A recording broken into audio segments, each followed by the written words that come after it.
भगत सिंह के जल्लाद के सामने खड़े होने के कुछ ही पल पहले का है। अब बात करते हैं शिव वर्मा की संस्मृतियां की, जो खुद भगत सिंह के साथ जेल में बंद थे और भगत सिंह के बहुत प्रिय साथी थे।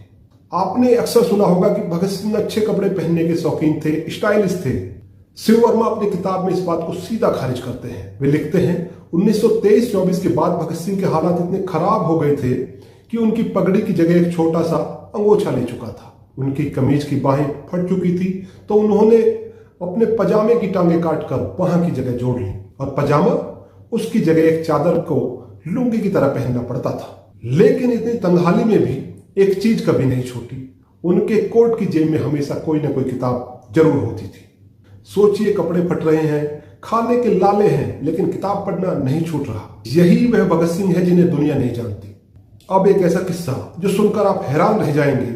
हाल ही में कुछ भूख हड़तालों ने देश की राजनीति में भूचाल मचा रखा है, लेकिन एक ऐतिहासिक भूख हड़ताल जो कि भगत सिंह ने अपने साथियों के साथ 63 दिन लंबी की, जिसमें भगत सिंह के साथी जतिन दास 64वें दिन अंग्रेजों द्वारा जबरन दूध पिलाने की कोशिश में शहीद हो गए थे, जेल में राजनीतिक कैदियों के अधिकारों के लिए की गई। 3 महीने से ज्यादा वक्त तक भूखे रहने के बावजूद शिव वर्मा लिखते हैं कि भगत सिंह की दिनचर्या एक दिन के लिए भी नहीं टूटी।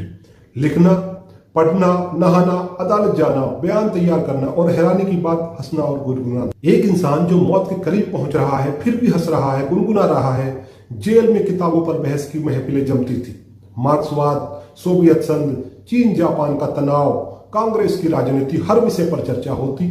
और शिव वर्मा कहते हैं जिस दिन भगत सिंह उस महफिल में होते उसमें एक अलग ही जान आ जाती थी। भगत सिंह और सुखदेव वैचारिक रूप से बहुत सदृढ़ और बहुत अधिक किताबों का अध्ययन करने वाले नौजवान थे। वो हमेशा बहसों में बढ़ चढ़कर हिस्सा लेते थे। लेकिन एक किस्सा ऐसा भी है जिसमें खुद भगत सिंह की आंखों में आंसू आ गए थे एक किताब पढ़ते पढ़ते। वो कौन सी किताब थी और क्यों एक निर्मल क्रांतिकारी रो पड़ा, यह जानने के लिए वीडियो देखते रहिए। रूसी लेखक लियोनिद आंद्रेयेव की एक मशहूर किताब है 7 That Were Hanged। इस किताब में एक किरदार है जिसे मौत की सजा सुनाई गई है।